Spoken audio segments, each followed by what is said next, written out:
Hey everybody, so welcome to part 2 of the tutorial that I'm doing on just getting your career going and getting your craft into orbit. In the previous tutorial, we kind of went over how you can use the science parts to gather science and get a little bit further in your research and development tech tree. So we've just done the first 3 tiers, and this is all we need to be able to build a craft to get into orbit. So the first thing that we want to do is just make sure that we have this get into orbit contract. There are other things that you can get. It's up to you if you pick them up or not. I can't remember if I talked about this, but just in case I didn't, these ferry tourist ones are great for making money, and they're also really easy to do. But be wary of these observational survey ones. They can be very difficult, don't really reward the payoff that you get from them, and also you usually kind of have to do them with aircraft and not spacecraft. So that's a whole different tech tree that if your objective is to go to the moon or to go explore space, you might not have those. But since we're just going to focus on getting into orbit, that's the only one that I'm going to pick up right now. Also, it's a good idea to make sure that you upgrade your launch pad at least, because it just means that you go from having a max vessel weight of 18 tons to 140 tons. You can also upgrade your vehicle assembly bay so that you can get more parts, but we shouldn't need that for this tutorial. So we're just going to make a whole new craft and take that to orbit. So with those, did we get any payload functionality? We did. Oh, check this out. Okay, so we're going to make this a little bit easier on ourselves. And we're going to hide our science inside this little payload.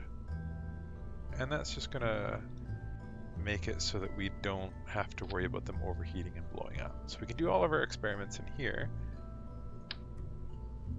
and then bring that back with us. So the science that we'll do, we'll grab a couple of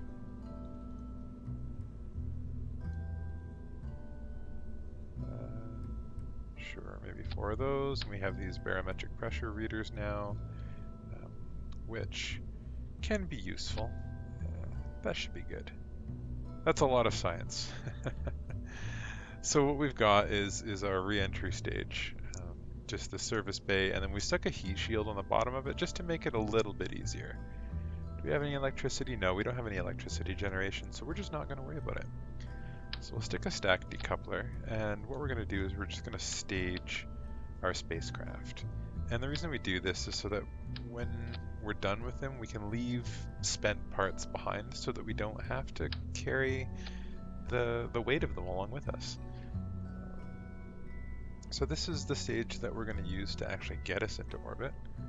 And then we will need kind of like a mid-stage. This stage will get us into kind of like out of the atmosphere, ish. So we'll just use 4 fuel canisters, and then we're going to use, yeah, that's the Reliance. We're going to use the swivel engine as our mid-stage, if I could find it. This just gives us a little bit of gimbling, which just means that it can move around and point in different directions, and it just gives you more control while you're flying in the atmosphere. We're also going to throw some winglets on here, and those are just going to give us a little bit more stability while we're flying through the atmosphere part of Kerbin, because the air resistance is going to have a tendency to push down on the nose as we're adjusting our velocity vector. So we'll just use these winglets to give a little bit more stability at the rear of the aircraft and help keep it from falling over. Never good to have your spacecraft fall over, I hear. So for the first stage, we're just going to use some boosters, and we're going to use these to get us high enough that, oh come on,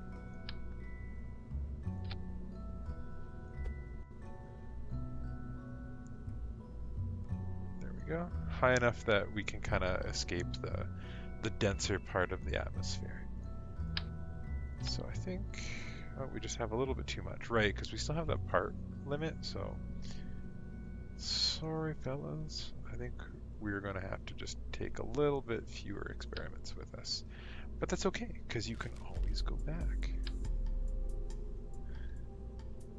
So we'll do 2 temperature sensors and 2... Do I have enough parts for that? Yeah, perfect. 2 barometric or barometer. Sciencey thingies, for lack of a better word. Okay, so now we'll make sure that we have our staging. 2 boosters, which will then separate, followed by our transfer engine. So this transfer engine can fire at the same time as these. That should be okay.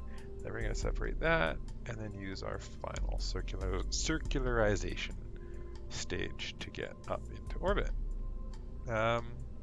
I think if you Google KSP Delta V map, you'll see this lovely map that somebody put together as an image that tells you that you need about 3,400 meters per second of Delta V to get into orbit.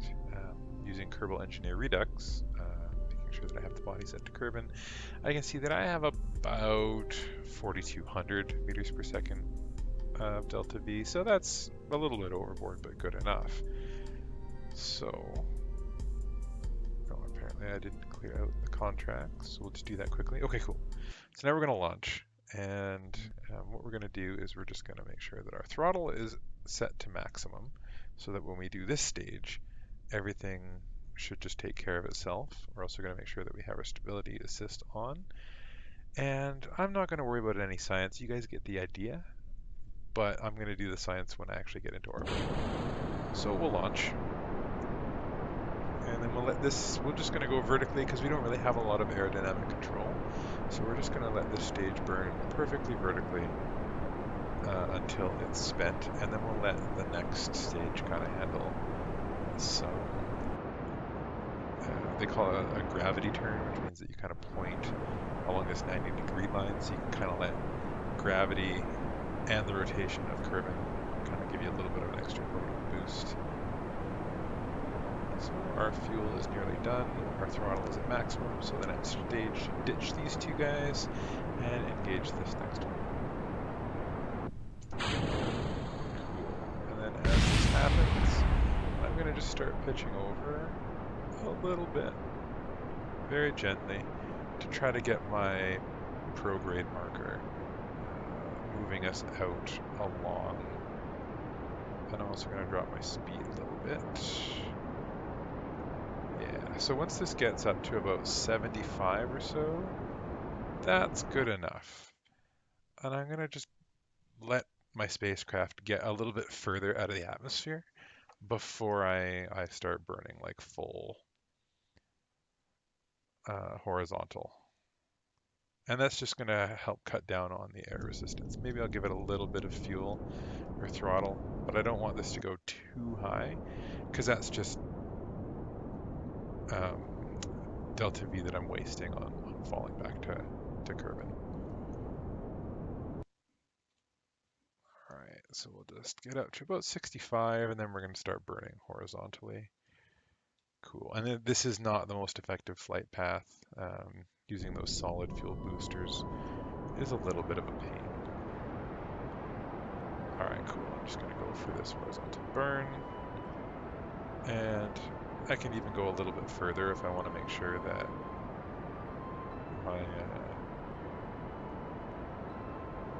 my apoapsis doesn't get too high. Again, it doesn't super matter, but we're just going to burn. So this stage is almost out. I click the stage view here. And now I can separate, and then I can burn this last stage and circularize. So I just kind of want to make sure that I'm, now especially because I'm very light, I'm just going to start burning when I'm very close to apoapsis. And that's just going to use most of my energy in bringing my orbit out and around Kerbin.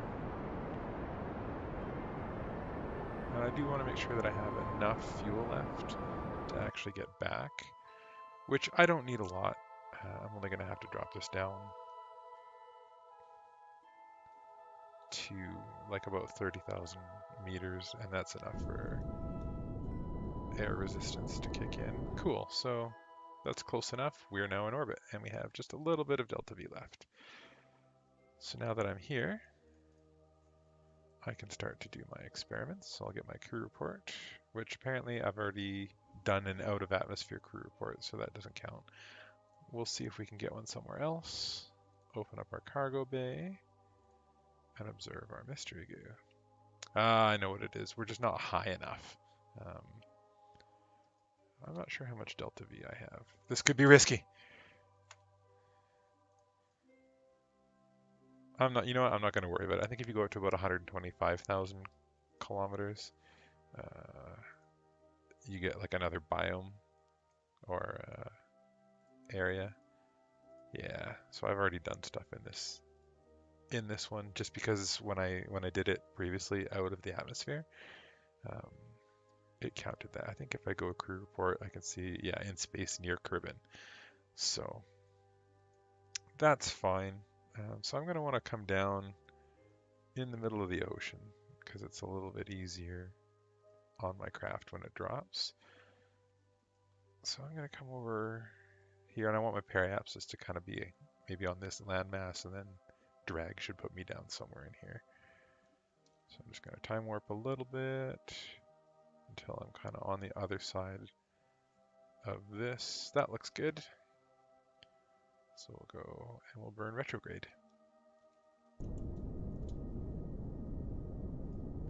And like I said, oop, that's probably a little bit too much.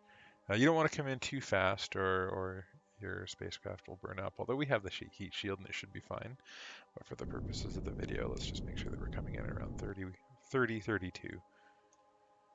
So now we'll go perpendicular and we'll ditch our rocket phase. So radial out is probably fine. Actually, let's go radial in so that we come in under the rocket stage. Cool. And now we just have to time warp until the atmosphere brings us back into a landing.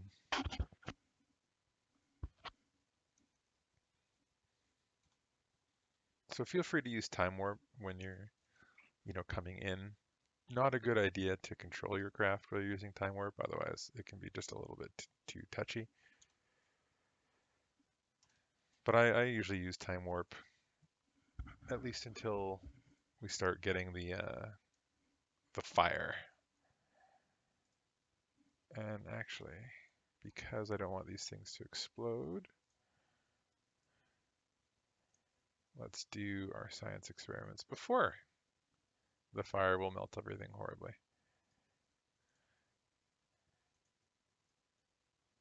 That was interesting. I'm not sure what happened to my camera there.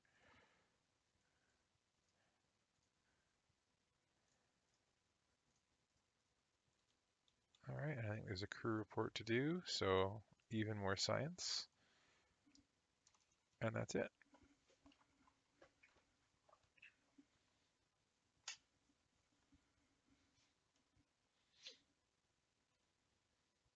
So you can see our periapsis is continuing to drop due to the air resistance on the craft.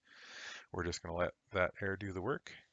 And we are now coming in over top of the Kerbal Space Center, which you can kind of maybe see as we fly over it.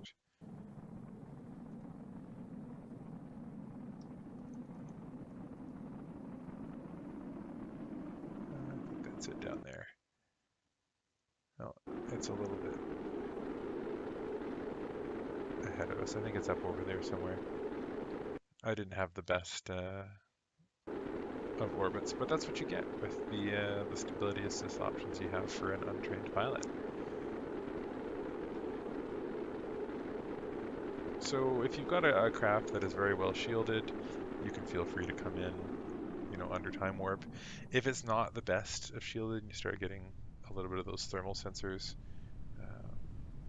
it's a good idea to turn off your time warp. We might actually come in over this landmass, but that should be fine because our parachute should be able to stop us. At this point, we can also turn off stability assist. One thing that you should do is as soon as the parachute deploys, It's a good idea to jettison your heat shield here because it sometimes can explode when you land, and you don't want that.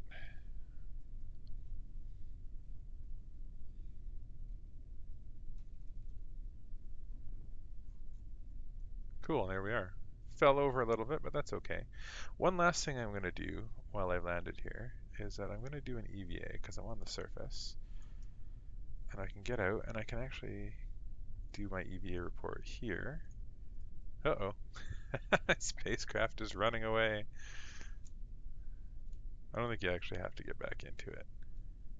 Yeah, I don't think we have to. So we can just recover the vessel. And now we should have even more science, and we've gotten into orbit. Ah, I know what has happened. Because we just recovered him, we can go into the, what is this called? The tracking station, and then just recover this vessel as well, because it had touched down on Kerbin. So apparently, yeah. So we got 83 more science, and a whole bunch of money for doing that mission.